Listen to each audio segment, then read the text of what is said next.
জীবনে কিছু মুহূর্ত আসে যখন কোনো আপাত কারণ ছাড়াই মনে হয় কিছু একটা ঘটতে চলেছে। বাইরে সবকিছু স্বাভাবিক, রাস্তায় লোকজন চলছে, আকাশ মেঘলা কিংবা পরিষ্কার, চায়ের কাপে চুমুক দিচ্ছ, কিন্তু ভেতরে একটা হালকা কাঁপন। কোনো শব্দ নয়, কারো ডাক নয়, শুধু একটা অনুভূতি। এই অনুভূতিটাই হলো মহাবিশ্বের প্রথম ইশারা। একে তুমি ডিভাইন মেসেজ বলতে পারো, আবার একেবারে সাধারণও বলে ভাবতে পারো। নামে কিছু আসে যায় না। ব্যাপারটা হলো মহাবিশ্ব খুব জোরে কথা বলে না, সে চিৎকার করে না, হাত ধরে টানে না, সে শুধু একটু ইশারা করে। আর সেই ইশারা বোঝার মতো মন যখন প্রস্তুত হয়, তখনই এমন একটা মুহূর্ত আসে। আজ তুমি এখানে এই কথাগুলো শুনতে বসেছ, এটাও সেই ইশারারই অংশ। তাই আমরা খুব ধীরে একেবারে নিজের ভেতরে তাকিয়ে দেখব এই সংকেতগুলো কি, কেন আসে, আর কিভাবেই বা এগুলোকে নিজের জীবনে কাজে লাগাতে পারো। তুমি হয়তো ভাবছ, কেন এই অনুভূতিটা এখন আসছে, কেন 1 বছর আগে আসেনি, কেন কাল আসেনি। এর উত্তর খুব সোজা, তুমি এখন প্রস্তুত। 1 বছর আগে তুমি যে মানুষটা ছিলে, সে মানুষটার কান ভারী ছিল, চোখ ছিল বাইরের দিকে। এখন তুমি একটু থেমেছ, নিজের দিকে তাকিয়েছ, আর এই থামাটাই হলো মহাবিশ্বের ঢোকার দরজা। আমরা যখন ছুটতে থাকি তখন শুধু হাঁপাই, চারপাশ দেখা হয় না, কিন্তু যখন একটু দাঁড়াই তখন দেখতে পাই পাশের গাছটায় নতুন পাতা এসেছে, বাতাসটা একটু অন্যরকম, কিংবা কোনো পুরনো কথা হঠাৎ মনে পড়ছে। এই ছোট ছোট জিনিসগুলোই হলো সংকেত। এগুলো নতুন নয়, আগেও ছিল, কিন্তু তুমি এখন দেখতে পাচ্ছ। মহাবিশ্বের কোনো তাড়া নেই, সে অপেক্ষা করে। সে দেখছিল তুমি কবে নিজের ভেতরের জমিনটাকে নরম করবে। আজ সেটা করেছ, তাই আজ ইশারাগুলো স্পষ্ট হচ্ছে। এটাই প্রথম স্বীকৃতি, তুমি এখন পথ চিনতে শুরু করেছ। একটা কথা বলি, আমরা সারা জীবন বাইরে খুঁজি, বাইরের অনুমোদন, বাইরের সাফল্য, বাইরের ভালোবাসা। কিন্তু যে শক্তিটা আসল, সেটা কখনো বাইরে ছিল না, সেটা ছিল তোমার ভেতরেই, ঘুমিয়েছিল, অপেক্ষা করছিল।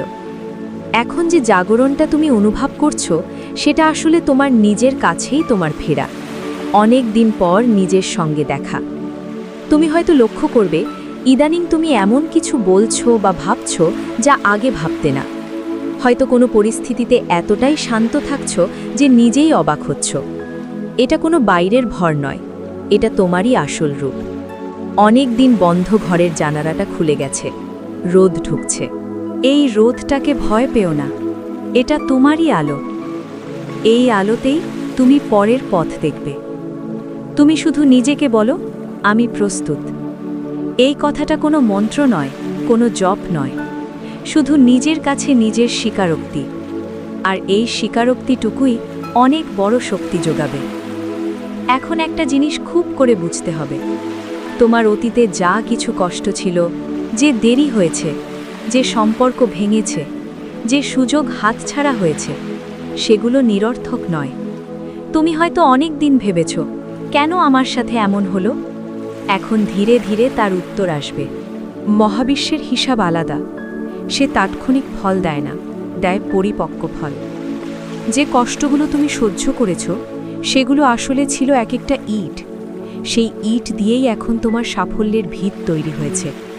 তুমি যে মানুষটাকে আজ আয়নায় দেখছ, সে মানুষটা তৈরি হয়েছে সেই কষ্টের ভেতর দিয়ে, হেঁটে। তাই অতীতকে আর বোঝা ভেবো না, এটা তোমার প্রশিক্ষণ ছিল। সেই প্রশিক্ষণ শেষ, এখন ময়দানে নামার পালা। আরেকটা কথা, যে মানুষগুলো ছেড়ে গেছে তাদের জন্যও কোনো ক্ষোভ রেখো না, তারা তাদের ভূমিকা শেষ করেছে। নদী যখন সমুদ্রের দিকে যায়, তখন পেছনের ছোট খালগুলো আর তাকে ধরে রাখতে পারে না, এটাই নিয়ম। তুমি শুধু প্রবাহে থাকো। এবার আসি খুব হালকা কিছু ইশারায়। এগুলো নাটকীয় কিছু নয়, কিন্তু এগুলোর উপস্থিতি তুমি টের পেতে পারো। প্রথমত, তুমি হয়তো লক্ষ্য করবে কিছু জিনিস বারবার চোখে পড়ছে। কোনো নির্দিষ্ট পাখি, কোনো নির্দিষ্ট সংখ্যা, কোনো রং বারবার তোমার সামনে আসছে। এটা ভয় পাওয়ার কিছু নয়, বরং এটা তোমার মনের সতর্কতার লক্ষণ।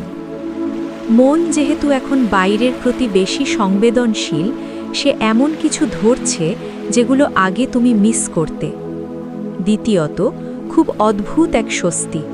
ব্যস্ততা থাকতেও পারে, সমস্যা থাকতে পারে, কিন্তু ভেতরে একটা অকারণ বিশ্বাস তৈরি হবে। মনে হবে কিছু একটা ঠিক হয়ে যাচ্ছে। এই বিশ্বাসটাই হলো সবচেয়ে বড় সংকেত।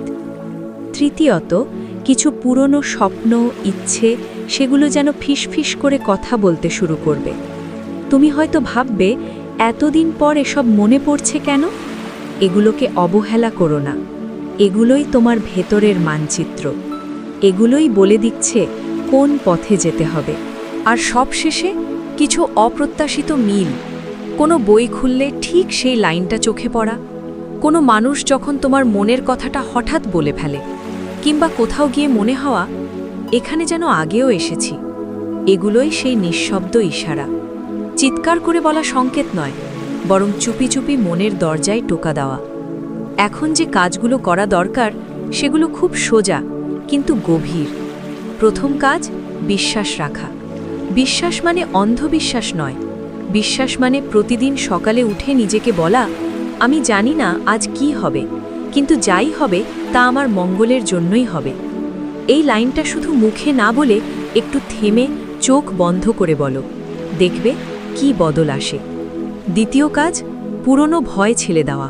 সেই ভয়, যে ভয় তোমায় বলে আসছে তুই পারবি না, তোর ভাগ্যে কিছু নেই। এই কণ্ঠটা তোমার নিজের নয়, এটা পরিস্থিতির দেওয়া দাগ। সেই দাগ তুমি ধুয়ে ফেলতে পারো। শুধু নিজেকে বলো, আমি আর পুরনো ভয় বহন করব না। তৃতীয় কাজ, কৃতজ্ঞতা। শুধু ধন্যবাদ মহাবিশ্ব বলা নয়, বরং ছোট ছোট জিনিসের জন্য কৃতজ্ঞ থাকা। সকালের চায়ের কাপ, জানালা দিয়ে আসা আলো, একটা শান্ত নিঃশ্বাস, এগুলোও আশীর্বাদ। কৃতজ্ঞতা হলো স্রোতের অনুকূল হাওয়া। এটা অলৌকিকভাবে জিনিসের গতি বাড়িয়ে দেয়।